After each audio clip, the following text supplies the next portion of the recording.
Always great catching up with my next guest, Cody Brundage, who's going to be back in action. UFC Fight Night next Saturday. Cody, how's it going, man? I'm good, man. Always good talking to you. Thanks for having me. Yes, always good chatting with you as well, man. And really excited for this fight next Saturday. It's coming up, like I mentioned, right around the corner. You guys were supposed to fight initially last year. They've rebooked the fight. Are you happy to get this rebooked, or are you hoping for a different opponent? I'm happy. I feel like I'm well prepared for the opponent. There's definitely a little bit of apprehension when a fight doesn't happen. There's a lot of buildup and a lot of time and money and energy that went into it, and I was ready to go. Unfortunately, he wasn't. So saying yes is kind of like, fool me once, shame on me. Fool me twice is a problem. So I just hope he shows up. I think he will. I anticipate there being no problems. But yeah, I mean, happy about the opponent for sure. The opponent was never an issue for me. I said yes 6 months ago when I feel like I was a worse fighter. So looking forward to it. There you go. And I was going to ask, I'm assuming this is the case, but because you were supposed to fight him before, is that easier for you and the coaching staff? Just because it's not like you're fighting some new guy, you got to look him up. Like, you sort of already had sort of a blueprint of what you were going to do initially when you're supposed to fight. Yeah, there's some things we tweaked in the game plan just with the added time, but it's definitely, I've had a lot of time to prepare for him, watched a lot of film. I watched less film this camp than I did last time because I felt like kind of beating a dead horse if I continued to watch it. So, yeah, definitely already prepared for him, had a game plan in mind, and just got to tweak it and add some things, which was, I think, definitely beneficial for me. So, yeah, all good. Okay, there we go. And was this the right amount of time off in between your last fight and this one? Yeah, I think it was like a little over 4 months. So I want to stay active. I got a baby coming in July, another little girl. So, oh, awesome. Yeah, I don't know when I'm going to fight again after this one. So I think it's good timing for sure. Yeah, get it in. That makes sense. And just quickly, what did you learn the most from that fight against Olashaychuk? That you're bringing into this one? I think I kind of rushed to the wrestling in that, which I've done that in a few of my fights. I think I've had so much success with my wrestling. Sometimes it's easy to fall back on that and go to it early when I don't necessarily feel like I needed to that fight after going back and watching it. But, I don't regret anything. I feel like it was a good matchup to take. I feel like I wanted the fight before the end of the year. So I don't regret taking it. Obviously, my best performance that night wasn't good enough and wasn't really what I'm capable of, but it was the best I could do that night. And, I feel like I said, just maybe not rushing things as much, just being a little more calculated in my approach. Okay, that makes sense. Style-wise, how are you looking at this fight with Vieira in this one? It's definitely a battle like two grapplers. He's super credentialed jiu-jitsu guy, probably the most credentialed jiu-jitsu guy in my division, if not the UFC. And I come from a wrestling background, wrestled my whole life. So definitely kind of battle of grapplers. I feel like I'm a little more comfortable on my feet than he is. But I feel like that Anthony Hernandez fight kind of changed his approach to fighting. I feel like he doesn't rush things as much as he maybe used to. And because of that, I could see him coming out and trying to be on the feet for a little bit before he tries to wrestle. I do think he will eventually try to grapple just because that's where that's the strongest part of his game. But I do think he'll come out and kind of test the waters on the feet a little bit. Is the focus in this camp more jiu-jitsu and grappling just because of his style, or do you just kind of work on what you're good at type thing? A little bit of both. I mean, there's definitely been like a couple positions, going over. I'm fortunate. I have like Anthony Smith and Zach Cummins and high-level black belts that I'm working with out here, and they kind of give me their insight. But a lot of it is just focusing on me and what I bring to the table and getting better. And then, like I said, having a couple positions in mind if I get there, but mostly just me dictating and putting my foot to the pedal, being the bully in the fight. And I think that eliminates a lot of the things that I'd have to worry about jiu-jitsu wise. Speaking of camp, and you mentioned him there, Anthony Smith, how good is it having him back as a body in the gym? Obviously he's got his big fight coming up against Johnny Walker. Yeah, it's been really good. Anthony's he's a good buddy of mine too. So just the energy he brings is really good. And, missed him last camp, and I'm actually going. It's in Charlotte, which I grew up in South Carolina, about an hour and a half away. Right. So I'm going to that fight. I'm going to corner him out there. So looking forward to that. It's a big fight for him, and I feel like Factor X, we just got lucky. Like all the big guys kind of got fights all within like 4 or 5 weeks of each other. So we all got to kind of compete through this camp and peak together, which has been awesome. Now, if I had to guess, so you mentioned Anthony Smith. Obviously, we had Dustin Jacoby fight last week, so got to work with him. We've got I know Julian Marquez did a bit of his camp with you guys as well for his fight, and then Zach Cummins just fought last week. Is there anyone I'm missing here? Who else are you getting to work with? Josh Fremd, and then Josh Fremd, of course, yeah. Yeah. Josh just got well, I don't know if I'm supposed to say, he's got another fight booked. I'm sure he'll announce it soon. Okay, cool. And then Rob Wilkinson, obviously. He's in the Mr. PFL. Season, so. Yeah, he's killing it. Yeah. So we're a big guy gym now. I always joke around, Factory X. We got all the big guys now. So yeah, it's been good grinding with a lot of high level guys and guys that are good in a lot of different areas. So I feel well prepared for sure. How about the weight cut? How's that going? Easy. I'm like, I think I'm like 201 right now. I never struggle too much with the weight cut. I'm fortunate, I don't cut a ton of weight. And that's by design. I feel like I could make 170, but I don't feel like a reason to go down there. And your corner, Mark Montoya, who else is going to be in the cage? Is Anthony going to be cornering you, or who's cornering you in this fight? No, he's still going to be out here training. I'm taking Dustin with me, nice. And then Colin. Anglin, of course. Yeah, that's great. So that's awesome. How's this one playing out on April 29th? I know you feel like you're going to get your hand raised, but how do you envision it going down? Honestly, man, I just feel like my cardio, my pace, my ability to stop the grappling and kind of dictate where the fight takes place is really the story of the fight. If I can translate, the stuff we've been working on, which is always the big, but if I can, then I feel like I get the job done late second, early third. I think he's real tough to deal with early on in the fight when he's fully charged up, and he has, he's obviously really improved his striking. He has amazing jiu-jitsu, but I just feel like the pace that I'm able to bring really kind of breaks down some of the things that he struggles with already. And then I find my opening, I got a lot of power. I carry my power through the fight, I think. So I feel like I find a finish second, third round for sure. Sticking with predictions, I'm going to ask you about a couple other fights. You can say pass if you don't want to talk about it, but May 6th, week after you, we've got Aljamain Sterling and Henry Cejudo. Who's winning that fight? I think Henry Cejudo wins. I don't think it's a great matchup for Aljo. I think Aljo's a good fighter. I just think the matchup's tough. I feel like it's going to be really hard to out wrestle Henry Cejudo. And I feel like Henry Cejudo has pretty good striking. And the thing he's able to really do very well is on the fly, make game plan changes. We saw that in the Marlon Moraes fight. Like, he has super high IQ. And he's able to actually implement those changes. So I feel like Henry retains, gets the belt back, and then I don't know what they really do from there. Big one in your division, Jack Hermanson and Brendan Allen. Who do you see winning that middleweight fight? I think Allen gets it done. He's on a hot streak. He's the younger guy. I think he has really, really good jiu-jitsu. Everybody was kind of doubting his grappling ability going into that Muniz fight, and I feel like he proved a lot of people wrong. I just feel like he has more ways to get it done. Hey, what about Amanda Nunes and Juliana Pena, the trilogy? Who's taking it? I think Amanda Nunes gets it done if she's, motivated. I don't know if she will be or not. But if she's motivated, I don't think anyone beats her. And I think it maybe is worse even than the last one. Might also be on that card. We're still waiting to hear, but Charles Oliveira and Beneil Dariush. This is a really close fight. I feel like both guys are kind of like the same guy. They both are very well-rounded. I just think Oliveira is maybe a little bit more polished. He's a little cleaner. I could see Dariush getting it done, but if I was betting, I'd put my money on Oliveira.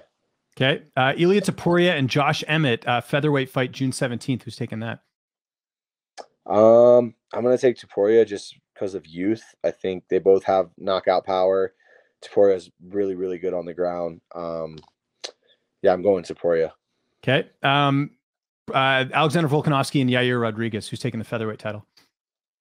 Honestly, I think it'll be a lot closer fight than people think. I know everybody thinks Volk's probably going to run through him. I think it'll be a closer fight. I think Yair's super dangerous, super unorthodox. I think Volk wins off the wrestling, kind of how Max did against Yair, but I think it's a lot closer fight than people think. What about Brandon Moreno and Alexander Pantoja for the flyweight title? If you would have asked me like 3 weeks ago, I probably would have said Pantoja for sure. But after seeing what Izzy did, I'm not sure. I want to say Pantoja. I need to go back and watch their older fights just because I feel like, at least with Izzy and Pereira, I feel like Izzy had a lot of moments in those fights to kind of like build off of. He was winning the majority of those fights before he lost. So I feel like in his mind, he was like, well, I just got to figure out how to get over the hump. I can't remember exactly. I have seen the Moreno Pantoja fights, but I don't think Moreno has too many moments in those fights where he's really uh, on the winning side. So I feel like it might be hard to overcome that. So I'm going to go Pantoja. Okay. What about Conor McGregor, Michael Chandler? Are they doing that at 170? I think so. Yeah. I'm gonna go McGregor. I feel like he's got the star power. Michael Chandler has a lot of really good weapons, but neither one of them have great cardio at 170. I think Conor carries a lot of power, and I think Chandler's pretty hittable. And he, for some reason, he's kind of got the Gaethje thing, like where he's an amazing wrestler, but he doesn't really wrestle, which I think would be his way to victory. So I'm gonna go Conor. Okay, and it may happen, it may not. John Jones, Stipe Miocic. I think it's going to be a better fight than Gane and Jones, but I just don't think anyone's ever going to beat John Jones. Until someone does, I just won't think it's going to happen because he's so far and above better than everyone else. I really think, but I do think it's a more competitive fight than Gane and Jones, just style matchup wise. But I just don't see anyone getting the job done against John Jones. And last one again, may happen, may not. Colby Covington, Leon Edwards. I like Colby in that fight. Honestly, I feel like Leon Edwards does everything really well. I just feel like the pace, Nate Diaz was able to get Leon pretty tired and then hurt him. And I feel like Colby can push a harder pace than Nate even and kind of mix in the wrestling a little bit better than Usman was able to. I feel like he gets the job done. Back to you. You kind of mentioned it there. You're going to be having another kid in July. How you feeling? I know for me, like having the second one, it really adds like another level. I got 2 boys. What's the mentality going into this guy? Could you feel like a veteran now because you've already had one? No, I still feel like a rookie. I told him the other day, he's like, one of my teammates was talking about, I'm ready to have kids, and their buddy was like, no, you're not ready. And they're like, well, Cody wasn't ready. I'm like, dude, I'm still not ready. So my baby's almost 2 years old. I'm about to have another one. So I'm excited. I'm just mostly excited. Have another little girl, see her and Kingsley kind of play, and we just moved to a little bigger house and have a bigger spot. So mostly I'm just excited. I know it'll be overwhelming, and that's okay. But yeah, just looking forward to it. Excited. Okay, that's good. And so I imagine you'd probably want to fight then like in the fall or maybe even later, because you said the baby's coming in July. So you want to be able to enjoy that time and have a bit of time off. Do you have kind of like, again, not looking past this fight, but I'm sure you have an idea of how often you want to fight? Yeah, probably late August, September. I still want to try to maybe get 3 in this year, which is going to be difficult. But I think late August, September sets me up to maybe then do another one in December. But we'll see. I was going to say, if you didn't have the kid, UFC 289 is in Vancouver, you could have worn your Grizzlies jersey. You would have fit right in. I know, man. I messed up. I'll have to tell Bobby, hey, listen, I need you to hold on just a little bit. Something like that. Yeah, that'd be crazy. One other thing I wanted to mention, just because we had talked on DMs, and I'm not really like revealing too much here, but what did you make of Tresean Gore? Because I know you guys still have something going on, even though you defeated him. Yeah, I don't really have a thing going on, to be honest. Well, he has a thing with you. I guess he wants to rematch. I think he doesn't like me, or he wants a rematch. I don't know. Which, like, I just think rematches in the UFC, like at the level we're at, is just kind of goofy. One, it's not going to happen. If it's like a close fight, I can understand that. But I mean, you finished him, right? So I don't think. Yeah, I finished him, and then also like there's also time in between, right? Unless it's like for a title. You're not seeing guys rematch each other back-to-back fights. And he came up to me at he was going to fight Josh Fremd, and I was there cornering Dustin at weigh-ins. And so I'm sitting there talking to Dustin. I feel a tap on my shoulder. I'm like, oh, what's up? I know people around the UFC. And all of a sudden I look up. He's like, when do I get my rematch? And granted, this is right off we had just fought. And I'm like, this is awkward because you're about to fight my teammate tomorrow. I feel like it's disrespectful that you're talking to me before you're about to fight this guy. And Dustin kind of just stepped in. He's like, listen, man, less is more. Less is more. Just like do your thing, compete. And I kind of agree with that. And like me and Tresean probably will never be homies, but that's just how he is. He's been like that his whole career. I don't think it's fake. I think it's genuine. I think that's just how he is. So you can respect someone who's just being genuine. But at the same time, yeah, like I watched his interview with you about Bo, and he was just like, Bo Nickel's not humble at all, and he thinks he's going to do this and this. And I'm like, bro, I'm pretty sure like if you put Tresean Gore's name under Bo Nickel's quotes, I wouldn't be like, that must be misquoted. I'd be like, that's the same. Yeah, you guys say the same shit. So it wouldn't surprise, you know what I mean? Like he says he's going to be double champ. You say you're going to be double champ.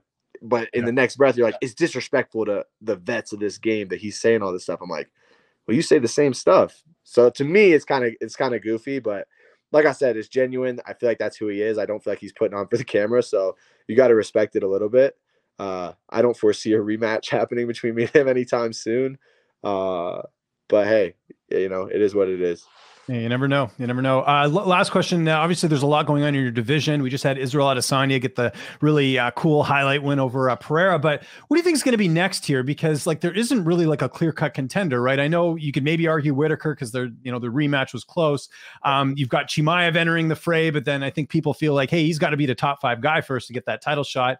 And then there's maybe Dracus du Plessis. There's sort of a thing there with this whole Africa thing. What do you think is going to happen? Because I know Izzy wants to keep active, but I don't think there's a lot of options right now. Yeah, I think you give Chimaev like a Marvin Vettori fight. I don't think he should be able to bump into the rankings, or he's not even in the rankings. I don't think he should be able to bump up to 85 and just fight for the belt. He's not a champ at 170. You know, that's typically the only way you see someone going up in weight and getting the challenge right away. Honestly, I think the fight to make is du Plessis. I feel like he's kind of cleared out his division except for that guy. I think there is a storyline with the South African beef that they got going on. It kind of sells itself. It's a new challenger. People want to tune in and see that. I don't think that fight is necessarily very competitive, but I do think that's the fight to make.